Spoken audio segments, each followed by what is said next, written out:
புத்தாண்டு நல்வாழ்த்துக்கள். அதாவது நம்ம தமிழர்கள் தமிழ் புத்தாண்டை தான் நம்ம வந்து விசேஷமாக கொண்டாடணும் அப்படின்ற ஒரு அமைப்பில் வந்துட்டு இந்த தமிழ் புத்தாண்டு அப்படிங்கிறது வரக்கூடிய ஏப்ரல் 14 தொடங்க இருக்குது. நம்மளுடைய தமிழர்களுடைய ஒரு பண்பாட்டில், நம்மளுடைய கணித முறைகளில், நம்மளுடைய சாஸ்திர முறைகளில் முன்னோர்கள் வகுத்து கொடுத்தது எது அப்படின்னு கேட்டிங்கன்னா சித்திரை 1 தான் நமக்கு தமிழ் புத்தாண்டு. பிறக்க போகிற தமிழ் புத்தாண்டு இந்த சித்திரை 1 அப்படிங்கிறது விஸ்வாசு வருடம். அதாவது 60 வருடங்கள் தமிழருக்கு பிரபவ விவ சுக்ல பிரமோத்துத பிரம்மோத்பத்தி ஆங்கிரச ஸ்ரீமுக பவ யுவ தாது ஈஸ்வர வெகுதானியா அப்படின்ட்டு 60 வருடங்கள் தமிழ் வருடங்கள் கொடுக்கப்பட்டிருக்கு. அதில் 39வது வருடமானது விஸ்வாசு வருடம். இந்த வருடத்தை நோக்கி தான் நம்ம அடியெடுத்து வைக்கிறோம். நம்ம தமிழர்களுடைய கலாச்சாரப்படி பல்வேறு மதங்களும் பல்வேறு இனங்களும் பல்வேறு கலாச்சாரங்களும் இருந்தாலும் இந்த உலகத்தினுடைய ஆதி கர்த்தா, ஜோதிட சாஸ்திரத்தினுடைய ஆதி கர்த்தா அப்படிங்கிறவங்க தமிழர்கள் தான். அப்படிங்கிறதுல எல்லளவு கூட மாற்றம் இல்லை அப்படிங்கிறத நீங்கள் நல்லா புரிஞ்சுக்கணும். இந்த உலகத்துக்கு சாஸ்திரத்தையும் நாள்காட்டியும் வான சாஸ்திரத்தையும் தொகுத்து கொடுத்தவங்க யாருன்னு கேட்டால் நம்ம தமிழர்கள். நம்ம தமிழ் புத்தாண்டை நம்ம மற்றவங்களுக்கு கொடுத்துட்டு மற்றவங்களுடைய கேலண்டர் எடுத்து நம்ம பயன்படுத்திக்கிட்டோம். இது மிகப்பெரிய ஒரு தவறு. இந்த இடத்துல நம்மளுடைய தமிழ் புத்தாண்டை நம்ம பின்பற்றணும்னு சொல்லி ஒரு வேண்டுகோளை நம்ம வச்சுட்டு இந்த தமிழ் புத்தாண்டு எப்படி இருக்குது அப்படிங்கிற அமைப்பையும் தமிழ் புத்தாண்டு என்ன, தமிழ் புத்தாண்டுடைய சிறப்புகளையும் நம்ம வந்து பேசுவோம். நாள் என் செய்யும் வினைதான் என் செய்யும் என்னை நாடி வந்த கோள் என் செய்யும் கொடுங்கூற்று என் செய்யும் கூரேசர் இருந்தாலும் சிலம்பும் சதங்கையும் தண்டையும் சண்முன் தோளும் கடம்பும் என் கண்முன் வந்து தோன்றினேன். அதாவது நம்மளுடைய தமிழ் கடவுள் அப்படிங்கிறவர் முருகன் தாங்க. அகத்தியருக்கு தமிழை கற்றுக் கொடுத்தவர் யாருன்னு கேட்டிங்கன்னா முருகன் தாங்க. முருகன் தான் தமிழ் கடவுள். அதாவது அவருடைய பிறப்பு வேணால் நம்ம வந்து சிவன் பார்வதி அப்படி இப்படின்னு நம்ம சொல்லலாம். ஆனால் தமிழுக்கென்ற ஒரு கடவுள், தமிழினுடைய ஆதி கர்த்தா அப்படிங்கிறவங்க யாருன்னு கேட்டிங்கன்னா முருகன் தான். ஸோ அதனால் நம்ம முருகனை வணங்கி நம்ம இந்த பதிவை தொடர்வோம். சித்திரை 1 அப்படிங்கிறது ஏப்ரல் 14 ஆங்கில கணக்குப்படி. ஆங்கில கணக்கை தயவு செஞ்சு யாரும் எடுத்துக்க வேணாம். ஆங்கில நாள்காட்டி தவறானது தான். இது வந்து நம்ம சவால் விட்டே சொல்லலாம். ஒரு 15 நாட்கள் ஆங்கில நாட்காட்டியில் காணாமல் போய் அதை தேடி கண்டுபிடிச்சி அதுக்காக நாட்களை திருத்தின ஒரு வரலாறு நம்ம வரலாறு இருக்குது. நல்லா தெரிஞ்சுக்கோங்க. இன்னையிலேருந்து இன்னும் நூற்றுக்கணக்கான வருடங்களுக்கு கிரகணத்தை ஆதி காலத்திலே குறித்து வச்சுருக்காங்க நம்ம முன்னோர்கள். ஸோ அப்படிப்பட்ட நம்மளுடைய தமிழ் வருடப்பிறப்பான விஸ்வாச வருடப்பிறப்பு எப்படி நடக்குது அப்படின்னு பார்த்தீங்கன்னா, திங்கட்கிழமை அன்னைக்கு பிரதமை திதியில் சுவாதி நட்சத்திரத்தில் வஜ்ரம் நாமயோகத்தில் கௌளவ கரணத்தில் பிறக்க இருக்குது. இந்த சித்திரை 1 தாங்க கேரளாவில் ஐயப்பனுக்கு நடை திறப்பு முதல்ல நடக்கக்கூடிய நாள் அப்படின்னா சித்திரை விசு அப்படின்னு சொல்லுவாங்க. விசு அப்படின்னா சமப்படுத்துதல் அப்படின்னு பேர். சித்திரை விசு அப்படிங்கிறத கேரளாவில் விசேஷமாக கொண்டாடுறாங்க. ஏன்னா நம்மகிட்டேருந்து பிழிஞ்சு போன ஒரு மொழி வந்து மலையாளம் அப்படிங்கிறது. சரி, விஸ்வாசு வருடத்துக்கு நம்ம முன்னோர்கள் என்ன விளக்கம் கொடுத்துருக்காங்க அப்படின்னா, விஸ்வாசு அப்படின்ற சொல் வந்துட்டு நேர்மை, நீதி, செல்வம் அப்படின்னு உயர்ந்த ஒரு அர்த்தத்தை வச்சுருக்காங்க. நம்முடைய தமிழ் மொழிக்கு நம்ம தமிழ்லேயே அர்த்தங்கள் தேட வேண்டிய ஒரு காலகட்டம் வந்தாச்சு. சரி, இந்த விஸ்வாசு வருடம் அப்படிங்கிறது நேர்மை, நீதி, செல்வம் அப்படிங்கிற ஒரு அர்த்தத்தில் வருது இந்த சொல் அப்படிங்கிறது.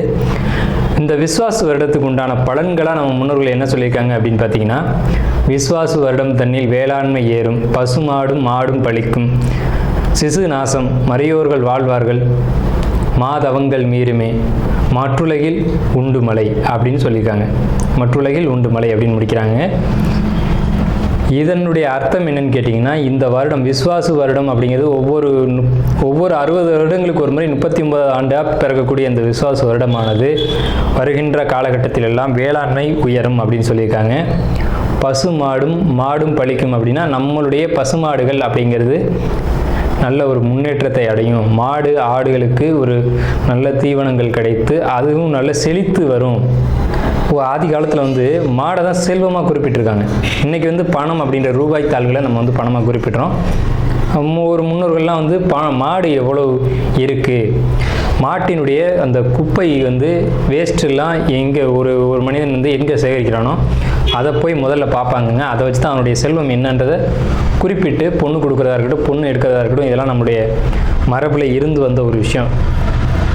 ஸோ அப்போ இத்தனை மாடுகள் இருந்தால் தான் அவன் செல்வந்தன் அப்படின்ற ஒரு கான்செப்ட் வந்து முன்னோர்கள் நமக்கு காமிச்சிருக்காங்க. அப்படிப்பட்ட பசுமாடுகள் மாடும் பழிக்கும் அப்படின்ற ஒரு வார்த்தையை வந்து அங்கே குறிப்பிட்டிருக்காங்க. சிசு நாசம் அப்படின்ற வார்த்தையை சொல்கிறாங்க. மறையோர்கள் வாழ்வார்கள். மறையோர்கள்னு யாருன்னு கேட்டிங்கன்னா சமுதாயத்தில் முக்கியமாக இருக்கக்கூடிய பெரியவங்க, மற்றவங்களுக்கு வழிகாட்டக்கூடியவங்க வாழ்வாங்க அப்படின்ற சொல்லியிருக்காங்க. மாதவங்கள் மீறுமே அப்படின்ற ஒரு வார்த்தையும் வருது. மாதவங்கள் மீறும் அப்படின்னா ஒழுக்கக்கேடான செயல்பாடுகளில் மனிதர்கள் நடக்க வேண்டிய காலகட்டங்கள் வரும். ஒழுக்கக்கேடுனா என்னங்க? இந்த விரல் தான் ஒழுக்கக்கேடு, இந்த ஒற்றை விரல் தான். இந்த விரலை வச்சு தான் நம்ம பட்டனை அமுக்கிறோம், காசு வாங்கிட்டு அமுக்கிறோம். இதுதான் மாதவங்கள் மீறுமே அப்படின்றது. ஸோ அந்த மாதிரிலாம் இல்லாமல் மனசாட்சிக்கு துரோகம் செய்யாமல் யார் நீதி பரிபாலனம் செய்வாங்க அப்படின்றத தெரிஞ்சு சரியான வாக்களித்து நல்ல தலைவனை தேர்ந்தெடுக்க வேண்டிய காலகட்டங்கள் அப்படிங்கிறத இங்கே மறைமுகமாக இந்த விசுவாச வருடத்தினுடைய வெண்பா பாடல் அப்படிங்கிறது நமக்கு சுட்டி காட்டுது. இந்த சித்திரை வருட பிறப்பானது மகர லக்னம்னு சொல்லக்கூடிய சர லக்னங்களில் விழுகுது. எப்படின்னு கேட்பீங்க? தமிழனுடைய கணக்குப்படி சூரியன் எப்போது கிழக்கு வானில் உதிக்கிறதோ அதுதான் லக்னம். ஸோ சித்திரை மாதம் 1ஆம் தேதியானது உதிக்கக்கூடிய நேரம் அப்படிங்கிறது கிழக்கு வானத்தில் சூரியன் உதிக்கக்கூடிய அந்த டைம் அப்படிங்கிறது 2:22 அதிகாலை மணி 2:22க்கே சூரியன் கிழக்கு வானத்தில் உதிச்சிடறாரு. அப்போ அது லக்னமாக போட்டுக்கணும், இந்த வருடத்தினுடைய பிறப்பு லக்னமாக போட்டுக்கணும். ஸோ அப்படி நம்ம போடும்போது மகர லக்னம் சர லக்னத்தில் விழுகுது. முன்னோர்கள் சித்திரை 1ஆம் தேதி அப்படிங்கிறத கண்டறிஞ்சு அந்த 1ஆம் தேதி தொடங்கக்கூடிய லக்னத்தை கண்டறிஞ்சு அதுக்கான பலன்களை பஞ்சாங்கங்களில் எழுத ஆரம்பிச்சிருக்காங்க. ஸோ அதன் அடிப்படையில் சர லக்னமான மகர லக்னத்தில் இந்த புத்தாண்டு அப்படிங்கிறது பிறகுது. இது ஒரு விசேஷமான ஒரு விஷயந்தான். ஏன் அப்படின்னு கேட்டிங்கன்னா, அந்த மகர லக்னத்துக்கு அதிபதியான சனி பகவான் ஒரு பலமான ஒரு நிலையில் வருடப்பிறப்பின் போது இருப்பாங்க அப்படிங்கிற ஒரு விசேஷமான ஒரு அமைப்பில் இந்த வருடப்பிறப்பு அப்படிங்கிறது விஸ்வாச வருடம் பிறக்கின்றது. ஸோ இந்த விஸ்வாச வருடம் பிறக்கும் போதே நமக்கு ஒரு நல்ல செய்தி கிடைச்சாச்சு, இந்த வருடம் நன்றாக இருக்க போகுது அப்படிங்கிற ஒரு விஷயம். சரி, இதை சித்திரை மாதம் தான் நீங்கள் தமிழருடைய கலாச்சாரம் அப்படின்னு சொல்றீங்களே, இதுக்கு ஏதாவது ஆதாரம் இருக்கா அப்படின்னு கேட்டிங்கன்னா கண்டிப்பாக இருக்கிறது. புறநானூறு அப்படின்ற ஒரு தமிழ் இலக்கியம் இருக்குது. அதில் போய் தேடி பார்த்தீங்க அப்படின்னா தலைநாள் பூத்த பொன் இணர் வேங்கை அப்படின்ற சொல்லும், கனிவேங்கை நன்னாளே நாடி மலர்தலால் அப்படின்ற வார்த்தை வரும். அதாவது சித்திரை மாதத்தில் பூக்கள் அதிகமாக பூத்து குலுங்கும். அதனால தலைநாள் அப்படின்ற சொல்ல யூஸ் பண்ணுறாங்க. தலைநாள்னா முதல் மாதம் அப்படின்னு, தலை மாதம் கடை மாதம் அப்படின்னு பிரிக்கிறாங்க. கனிவேங்கை நாடி மலர்தலால், கனிவேங்கை நல்லான் நாடி மலர்தலால், அந்த பூக்கள் பூக்கிறதுனால அந்த கனிவேங்கை மாதம் அப்படிங்கிறதையும் தலைநாள் பூத்த பொன் இணர் வேங்கை அப்படின்ற சொல்லும் புறநானூறு அப்படின்ற இலக்கியத்தில் தமிழ் மாதம் முதல் மாதம் சித்திரை மாதம்ன்ற குறிப்பீடு அங்கே இருக்குது. சரிங்களா? வண்ண மலர்கள் பூத்து குலுங்கக்கூடிய ஒரு பொன்னான மலர்கள், பொன் போன்ற மலர்கள். இன்றைக்கும் கேரளாவில் ஒரு மஞ்சள் நிறத்தில் தங்க நிறத்தில் பூக்கக்கூடிய பூக்களை பறித்து அவங்க விசேஷத்துக்கு சித்திரை 1 அன்னைக்கு கொண்டாடுறாங்க. அவங்க தமிழ் பண்பாடை பின்பற்றுறாங்க அப்படின்றத இதை நீங்கள் தெரிஞ்சுக்கலாம். சரிங்களா? இப்போ இந்த சித்திரைக்கு அதிதேவதை யாருன்னு கேட்டிங்கன்னா மகாவிஷ்ணு. மகாவிஷ்ணு தான் காக்கக்கூடிய கடவுள் அப்படின்னு சொல்கிறாங்க. மகாவிஷ்ணு எங்கும் நிறைந்தவர் அப்படின்னு சொல்கிறாங்க. சரிங்க சார், சித்திரை மாதம் விசேஷங்களை கொண்டாடலாமா அப்படின்ற ஒரு கேள்வி வரும். 100% கொண்டாடலாம். ஏன்னு கேளுங்க. இதுக்கு உதாரணம் ராமர் தான். ராமர் பட்டாபிஷேகம் ஏற்ற மாதம் எதுன்னு கேட்டிங்கன்னா சித்திரை மாதங்க. அப்போது விலக்கப்பட்ட மாதங்கள் அல்ல, இது விசேஷத்துக்கு ஏற்றுக்கொள்ளப்பட்ட மாதம் எதுன்னு கேட்டிங்கன்னா சித்திரை மாதம்தான். பகவத்கீதையிலே ஒரு வார்த்தை வருது, ருதுக்களில் நான் வசந்த ருதுவாக இருக்கிறேன் அப்படின்னு கிருஷ்ணன் சொல்கிறார். நம்மளுடைய வாக்கியம்ல, இது பகவானுடைய சொல். அப்போ வசந்த ருது அப்படின்றது எதுன்னு கேட்டிங்கன்னா சித்திரை 1 தான் வசந்த ருதுனுடைய தொடக்கம். வசந்த காலம் அப்படிங்கிறது வெயில் காலம் அப்படின்னு தான் பேர், கோடை காலம் அப்படின்னு பேர். வசந்த காலமானது சித்திரை வைகாசி, இந்த 2 மாதத்தையும் வசந்த காலம் அப்படின்னு குறிப்பிடுறாங்க சமஸ்கிருதத்தில். அப்போ இந்த வசந்த காலம் எனக்கு பிடித்த ருது அப்படின்னு சொல்கிறாரு கிருஷ்ணர். ஸோ ராமர் பட்டாபிஷேகம் ஏற்றுக்கிட்ட நாட்கள் எது அப்படின்னு கேட்டிங்கன்னா சித்திரை மாதம். அப்போ சித்திரை மாதம் புது வீடு வாங்கலாம், புது வீடுக்கு கிரகப்பிரவேசம் பண்ணலாம், புது மனை எழுப்பலாம், மனை சம்பந்தப்பட்ட விஷயங்கள், மங்கள காரியங்கள், இது எல்லாம் செய்வதற்கு உகந்த மாதம் சித்திரை மாதம். சதய நட்சத்திரக்காரர்களுக்கு விஸ்வாச தமிழோடம் எப்படி இருக்க போகுது அப்படின்னு பார்த்தீங்கன்னா கண்டிப்பாக இது ஒரு நல்ல காலகட்டம். என்னென்ன விஷயங்களுக்கு அப்படின்னு பார்த்தீங்கன்னா ஒரு நல்ல மதிப்பு மரியாதை, சமுதாயத்தில் ஒரு பேர் புகழ் அப்படிங்கிறது இந்த ஆண்டு தான் கிடைக்கும். எதிர்ப்புகள் விலகும். அதே மாதிரி இவ்வளோ நாள் இருந்த பண பிரச்சனை அப்படிங்கிறது சரியாகும். சாதகமான பலன்கள், எல்லா விஷயத்திலும் எடுத்த காரியத்திலலாம் வெற்றி அப்படிங்கிறது கண்டிப்பாக கிடைக்கும். வியாபாரத்தில் ஈடுபடக்கூடியவங்களுக்கு வெற்றி கிடைக்கும். வேலை கிடைக்கல, ஜாப்புக்கு போயிட்டுருக்கேன், ஜாப்பில் பிரச்சனைன்னு சொல்லக்கூடியவங்களுக்கு அந்த பிரச்சனைகள் சரியாகும். இருந்தாலும் கொஞ்சம் கவனமோடு செயல்படணும். உங்களுக்கு ஏதாவது வர வேண்டிய பணம் இருந்தால் கண்டிப்பாக வரும், வரவுகளுக்கு நிச்சயம் வரும். அது பழைய பாக்கி பெண்டிங் நிறைய இருந்துச்சுன்னா வரும். உங்களுடைய சொத்துக்கள் இருந்ததுன்னா அது உங்களை வந்து சேரும். அந்த சொத்தில் ஒரு முடிவு, அதில் ஒரு வில்லங்கம் இருந்ததுன்னா அது ஒரு முடிவுக்கு வரும். ஜாப்பில் இருக்கக்கூடியவங்களுக்கு மேலதிகாரிகளுடைய ஒரு சப்போர்ட் அப்படிங்கிறது கண்டிப்பாக கிடைக்கும். அதாவது கும்பராசி இது ஒரு அழகான ராசி. ராசி மண்டலத்திலேயே இது ஒரு அற்புதமான ராசி. இந்த ராசியில் தான் மிகப்பெரிய ரிஷிகளும் ஞானிகளும் சித்தர்களும் அவதரிச்சிருக்காங்க. ஸோ அப்படிப்பட்ட கும்பராசிக்காரங்க எங்கே இருந்தாலும் சரி, அவங்களுடைய குணம் அப்படிங்கிறது ரொம்ப தங்கமான குணமாக இருக்கும். என்னன்னு கேட்டிங்கன்னா, தனக்குன்னு வாழாமல் மற்றவங்களுக்காகவும் சமுதாயத்துக்காகவும் வாழக்கூடியவங்க அதிகபட்சமான பேர் கும்பராசிக்காரங்க தான். அப்படிப்பட்ட உயர்வான குணங்களை உடைய கும்பராசிக்காரங்களான உங்களுடைய குணம் அப்படிங்கிறது எல்லாரும் நல்லா இருக்கணும், நானும் நல்லா இருக்கணும் அப்படின்னு நினைக்கக்கூடிய ஒரு தன்மை இருக்கும். இதை தான் நம்ம எப்போவுமே நம்ம வீடியோக்குள்ளே அடிக்கடி சொல்கிற விஷயம் இதுதான். கும்பராசினாவே உயர்வான குணம். கும்பம்னா கோயில் கோபுரத்தில் தான் இருக்கும். அப்போ கோயில் கோபுரத்தில் இருக்கக்கூடியவங்களுக்கு குணம் எப்படி இருக்கும்? அந்த எண்ணமும் அந்தளவுக்கு உயர்வாக தான் இருக்கும். ஸோ அப்படிப்பட்ட உயர்வான எண்ணங்களை உடைய கும்பராசி நேயர்களே, உங்களுக்கு இந்த விஸ்வாச வருடம் என்ன மாதிரியான பலன்கள் நடக்க இருக்குது அப்படிங்கிறத பார்க்குறோம். தமிழ் ஆண்டு அப்படிங்கிறது 60 ஆண்டுகள். பிரபவ, விபவ, சுக்ல, பிரமோத்துத, பிரமோத்பத்தி, ஆங்கிரச, ஸ்ரீமுக, பவ, இவ, தாது, ஈஸ்வர, வெகுதானிய இப்படின்னு சொல்லி வரிசையில் 39வது வருஷம் தான் விஸ்வாச வருடம். இந்த விஸ்வாச வருடத்துக்கு மிகப்பெரிய ஏற்றங்கள் அப்படிங்கிறலாம் நிறையவே இருக்குது. என்ன ஏற்றங்கள் அப்படின்னு கேட்டிங்கன்னா, விஸ்வாசு வருடம் தன்னில் வேளாண்மை ஏறும், பசுமாடும் மாடும் பலிக்கும், சிசுநாசம், மறையோர்கள் வாழ்வார்கள், மாதவங்கள் மீறுமே, மற்றுலகில் உண்டு மலை அப்படின்னு சொல்லியிருக்காங்க. அப்போ இந்த ஆண்டு வந்து 12 ராசிக்குமே உயர்வான நல்ல பலன்கள் நடக்கும் அப்படிங்கிறத அங்கே முன்னோர்கள் ஏற்கனவே தொகுத்து கொடுத்துட்டாங்க. அப்படி இருந்தாலும் நம்மளுடைய கணிப்புக்கு இந்த ஆண்டு கிரகநிலைகளை ஒட்டி நம்ம கணிக்கிறோம். இந்த கணிப்புகளின் அடிப்படையில் உங்களுக்கு என்ன மாதிரியான பலன்கள் நடைபெறுது அப்படிங்கிறத பற்றி நம்ம இந்த வீடியோவில் பார்ப்போம். தயவு செஞ்சு நம்ம வீடியோ வந்து ஸ்கிப் பண்ணாமல் முழுமையாக பாருங்கள். அப்போ தான் நம்ம என்ன சொல்ல வரோம் அப்படிங்கிறது முழுமையாக தெரியும்.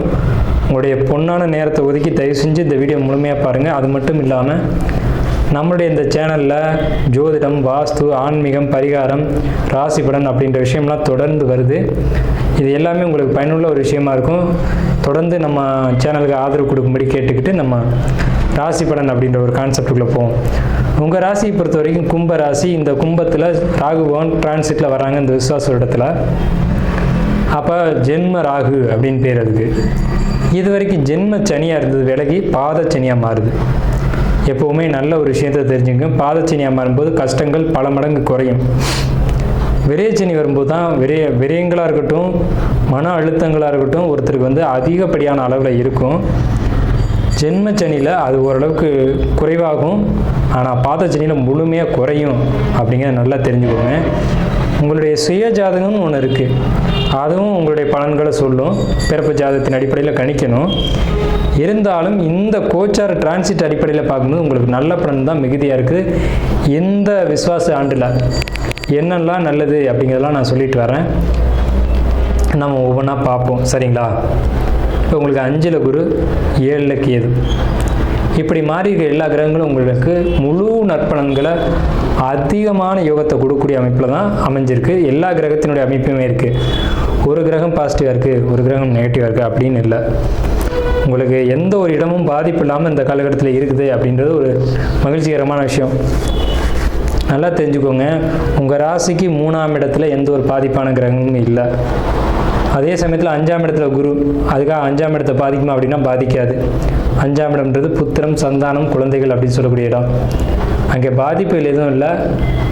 உங்களுடைய சிந்தனைகள் தெளிவாகி உங்கள் குடும்பத்தை புரிஞ்சுக்கிட்டு உங்கள் குடும்பத்தில் இந்த பிரச்சனைகள்லாம் விட்டு கொடுத்து சரி போ நீ இவ்வளோதான் அப்படின்ட்டு ஒரு மனமகிழ்ச்சியான ஒரு காலகட்டத்தில் வரக்கூடிய காலகட்டம். நீங்களும் உங்களை உணர்ந்து மற்றவர்களையும் உணர்ந்து எல்லாம் இது இப்படித்தான்ற ஒரு சமநிலைக்கு வந்து தெளிவாக ஆரோக்கியமாக வாழக்கூடிய காலகட்டம் இதுதான், இந்த விஸ்வாச ஆண்டு தான். இந்த விஸ்வாச ஆண்டுக்கு பிறகு உங்களுடைய வாழ்க்கை இன்னும் நல்ல ஒரு முன்னேற்றத்தை நோக்கி போகும். ஆனால் அந்த முன்னேற்றத்தினுடைய முதல் படிக்கல் அப்படிங்கிறது விசுவாச ஆண்டு தான். முன்னேற்றத்தை நான் பார்த்தேன் என் வாழ்க்கையில் அப்படிங்கிறது இந்த விசுவாச ஆண்டில் இருக்கும். நல்லா குறித்து வச்சுக்கோங்க, நல்ல மனசில் வச்சுக்கோங்க. இது வரைக்கும் நடந்த கசப்புகள் அது ஒரு பக்கம் இருக்கட்டும். நம்ம சேனலை இப்போ அதிகமாக பார்க்கக்கூடியவங்க கும்பராசிக்காரங்க. அதனால் நான் அழுத்தமாக சொல்கிறேன், இந்த ராசிக்கு நம்ம வந்து அதிகமான விஷயங்களை கொடுக்கணுன்ற ஒரு அமைப்பு இருக்குது. ஏன்னு கேட்டிங்கன்னா, இப்போ 2ஆம் இடத்து சனி என்ன செய்யும் அப்படின்னு கேட்டிங்கன்னா, பொருளாதார தடைகளை மீண்டும் ஏற்படுத்தும். இருந்தாலும் அதுலேயும் சமாளிக்கக்கூடிய ஆற்றலையும் கொடுக்கும். இவ்வளோ நாள் சமாளிக்க முடியாமல் இருந்தோமே, இப்போ சமாளிக்கிற அளவுக்காவது வந்திருக்கோம்ல அப்படிங்கிற ஒரு நல்ல விஷயம். அதே மாதிரி பொருளாதார தட்டுப்பாடுகள் அப்படிங்கிறது இனி இருக்காது. இது நாள் வரைக்கும் இருந்தது உண்மைதான், அது யாரும் மறுக்கலை. அடகு வச்சது, பணத்தை இழந்தது, சொத்தை இழந்தது, உறவுகளை இழந்தது, எதிரிகள் தொல்லை, கூட பிறந்தவங்க, அப்பா அம்மா, இந்த உறவு தொல்லை எல்லாமே இருந்ததெல்லாம் உண்மைதான். ஆனால் இனி எல்லாமே சரியாகும் ஒரே டைமில். இந்த காலகட்டத்தில் சகோதரன் வழி உறவும் சரியாகும், உடல் ஆரோக்கியமும் நல்லா ஹெல்த்தும் உங்களுக்கு ஃபிட் ஆகும். அதே மாதிரி உங்களுக்கு சகோதர வழி உறவுகளாக இருந்தாலும் தாய் தந்தையாக இருந்தாலும் அவங்களால வந்து ஒரு இடையூறுகள் அப்படிங்கிறது இனி இருக்காது. உங்களுக்கு வந்து சேர வேண்டிய சொத்து பங்கு அப்படிங்கிறது கரெக்டாக வந்து சேரும். இதெல்லாம் ஏகப்பட்ட பிரச்சனையே வருது, அதெல்லாம் கரெக்டாக வந்துடும். எந்த ஒரு பிரச்சனையும் இல்லாமல் உங்களுக்கு பாசிட்டிவான காலகட்டங்கள். உடம்பில் ஏற்பட்ட பல பாதிப்புகள் நம்ம பழைய வீடியோக்குள்ளே என்ன பாதிப்பெல்லாம் ஏற்படும்னு நம்ம சொல்லியிருக்கோம். அதெல்லாம் நடந்திருக்கு, ஒவ்வொருத்தரும் உணர்ந்திருக்காங்க. ஸோ அந்த பாதிப்புகள் இனி இல்லை. உங்களுடைய 8ஆம் இடத்தை சனி பார்வை செய்கிறதுனால உங்களுக்கு அடிவேறு சம்மந்தப்பட்ட பிரச்சனைகள் உடனடியாக சரியாகும்னு சொல்ல முடியாது, படிப்படியாக சரியாகும். விசுவாச ஆண்டு இதுலேயும் புரட்டாசி ஐப்பசி இந்த மாதங்களுக்கு மேலே முழுமையாக க்யூர் ஆகும் அந்த ஒரு விஷயம் அப்படிங்கிறது. சரிங்களா? இப்போ சந்திரன் மேலே ராகு என்ன சார் செய்யும் அப்படின்னு கேட்டிங்கன்னா, குழப்பங்களை ஏற்படுத்திக்கிட்டே இருக்கும். இருந்தாலும் தெளிவடைஞ்சு கொண்டே நீங்கள் இருப்பீங்க. மன அழுத்தம் ஒரு பக்கம் இருக்கும் தான், இல்லைன்னு யாரும் மறுக்கலை. அதே நேரத்தில் அதுக்கான சோர்ஸ் உங்களுக்கு கிடைக்கும். எந்த விஷயத்தை நினச்சி நீங்கள் கவலைப்படுறீங்களோ அதுக்கான ஒரு வழி அப்படிங்கிறது கண்டிப்பாக கிடைக்கும். பொருளாதார உயர்வு, புதிய சொத்து சேர்க்கை, புதிய வண்டி வாகன சேர்க்கை அப்படிங்கிறது இந்த ஆண்டு நிச்சயமாக கும்பராசிக்கு உண்டு. கணவன் மனைவி உறவை பொறுத்த வரைக்கும் விட்டு கொடுத்து தான் போய் ஆகணும். அவங்க புரிஞ்சுக்க மாட்டாங்க. அவங்க பிடிச்ச மயிலுக்கு 3 கால் அப்படின்றதுல இன்னும் கரெக்டாக நிற்பாங்க. 7ஆம் இடத்துக்கே அது இதை செய்யும். ஆனால் சந்திரன் மேலே இருக்க ராகு அதை விட்டு கொடுக்கணும் அப்படின்ற எண்ணத்துக்குள்ளே உங்களை கொண்டு வரும். சில நேரங்களில் நீங்கள் ஆக்ரோஷமாக மாறுவீங்க. கும்பராசிக்காரங்களால் நீங்கள் அந்த ஆக்ரோஷத்தை குறைக்கணும். போகங்கள் மீதான ஆர்வம் நாட்டம் அப்படிங்கிறது அதிகரிக்கும். இது ஆணாக இருந்தாலும் சரி, பெண்ணாக இருந்தாலும் சரி. ஒரு மொபைல் ஃபோனை அதிக நேரம் யூஸ் பண்ணிங்கன்னா அதுவும் ஒரு போகம்தான். எல்லாமே அதுக்குள்ளே தான் அடக்கம். சும்மா கையில் வச்சுட்டு நோண்டிக்கிட்டே இருக்கிறதும் ஒரு தவறு தான். அது ஆணாக இருந்தாலும் சரி, பெண்ணாக இருந்தாலும் சரி. அதே மாதிரி ஒரு போதை, ஒரு அடிக்ஷன் அப்படிங்கிறதுலாம் அந்த மாதிரியான விஷயங்களுக்குள்ளே போயிடாமல் உங்களை நீங்கள் பார்த்துக்கணும். அதுக்கான காலகட்டங்கள் உண்டு. ஆனால் இருந்தாலும் நீங்களும் கொஞ்சம் கவனமாக இருந்துக்கணும் அப்படிங்கிறது தான் நம்ம சொல்கிறோம். பொருளாதார தட்டுப்பாடுகள் ஏற்பட்டாலும் அதுலேருந்து நிவர்த்தியாகி வருவீங்க. குடும்பத்தில் சகோதர வழி ஒற்றுமைகள் அப்படிங்கிறது கிடைக்கும். புதிய சொத்து சேர்க்கைக்கான வழிவகைகள் உண்டு. குழந்தைகளால் மதிப்பு மரியாதைகள் கூடக்கூடிய அமைப்பு. குழந்தைகள் படிக்கும்போது நல்ல மதிப்பெண் எடுத்து உங்களை மரியாதையாக ஒரு மதிப்பு மரியாதையை ஏற்படுத்தக்கூடிய ஒரு அமைப்பு அப்படிங்கிறது இந்த ஆண்டில் உண்டு. அதே நேரத்தில் எதிரிகள் தொந்தரவு இது வரைக்கும் இருந்திருந்தாலும் இதுக்கு மேலே இருந்த இடம் தெரியாமல் போயிடுவாங்க. கோர்ட்டு கேஸு வம்பு வழக்குன்னு ஏதாவது இருந்துச்சு அப்படின்னா அது உங்களுக்கு சாதகமான வழியில் வரும். தூக்கம் மட்டும் இப்போதைக்கு பிரச்சனை. சரியான தூக்கம் அப்படின்றது ஏற்படாது. அயன சயனங்களை பொறுத்த வரைக்கும் போக்குவரத்தில் கொஞ்சம் பாதிப்புகள் ஏற்படுத்தும். கால், முட்டி, இடுப்பு, அதாவது இடுப்புக்கு கீழே வலிகள் ஏற்படுறதுக்கான வாய்ப்புகள் உண்டு. உங்களுக்கு மற்றபடி எல்லாமே பாசிட்டிவாக தான் இருக்குது. நெகட்டிவான அமைப்புகள் உங்களுக்கு அதிகபட்சம் இல்லை. உங்களுக்கு பாசிட்டிவான விஷயம்னு பார்த்தீங்கன்னா 70% மேலே நல்ல பலன்கள் இருக்குது. வெறும் ஒரு 25% மட்டும்தான் நெகட்டிவான பலன்கள் இருக்குது. அது என்னன்றதை நம்ம சொல்லியிருக்கோம். சின்ன சின்ன பொருளாதார தடைகளும், இடுப்புக்கு கீழான உடல் பாதிப்புகளும், அடிவயிறு சம்பந்தப்பட்ட பாதிப்புகளும், சரியான தூக்கம் வராத ஒரு தன்மைகளும் தான் உங்களுக்கு பாதிப்பாக இப்போதைக்கு இருக்கிறது. மற்ற எல்லா விஷயங்களையும் பொறுத்த வரைக்கும் பாசிட்டிவான காரியங்கள், எடுத்த காரியத்தில் வெற்றி அப்படிங்கிறலாம் கண்டிப்பாக உங்கள் ஜாதகத்தில் இந்த டைமில் இருக்கும். இருந்தாலும் உங்கள் சுய ஜாதகத்தை நம்மளை மாதிரியோ அல்லது உங்கள் குடும்ப ஜோசியர்கிட்டையோ கொடுத்து ஒரு முறைக்கு 2 முறை தெளிவாக பார்த்து கொள்ளுங்கள். ஏன்னா இந்த காலகட்டம் நல்ல காலகட்டம் தான். இன்னும் முன்னேறி வர்றதுக்கான வழிவகைகளை பார்த்துக்கும்படி கேட்டுக்கிட்டு இந்த வீடியோவை நம்ம நிறைவு செய்வோம்.